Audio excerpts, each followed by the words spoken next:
The United States and China appear to be preparing for an intense trade war over import tariffs. Global markets have already been affected by an increasingly hostile sentiment between the world's leading economies. And there are concerns that things could deteriorate even further as neither appear ready to compromise.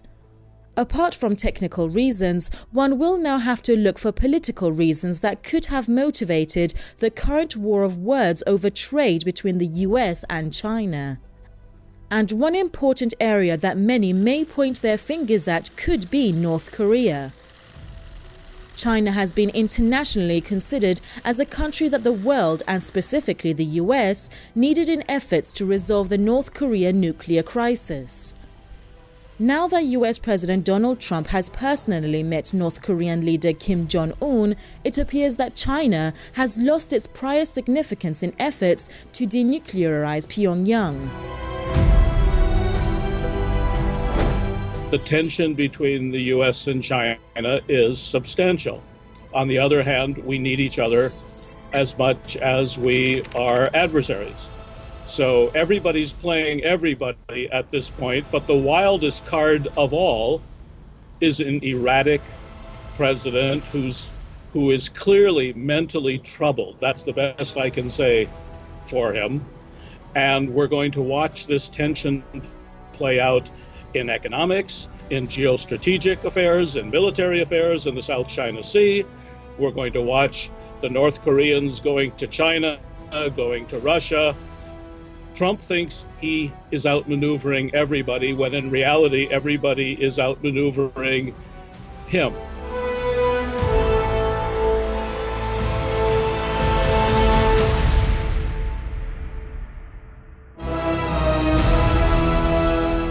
Meanwhile, the North Korean leader arrived in Beijing on Tuesday for a two-day state visit. The visit came shortly after Chairman Kim met US President Trump.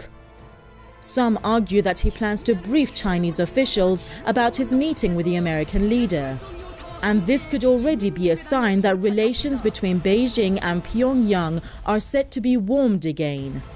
Relations that almost froze after China backed UN sanctions against North Korea.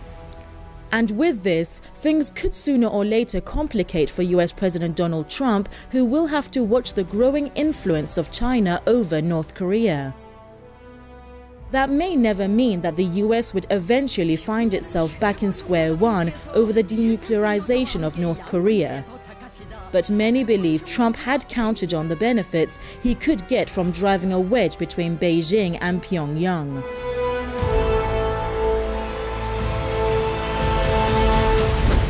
Relations between Korea and China have always been troubled, but they've always been special as well.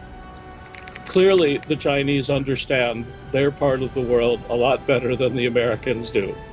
The Chinese have all kinds of considerations how they're going to deal with the United States and how they're going to deal with this troubled president. It's not just about North Korea. That's a small matter, actually.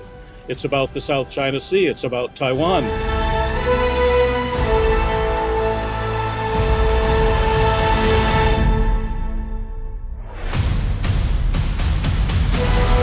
There have been other signs that North Korea is set to return to Russia's orbit.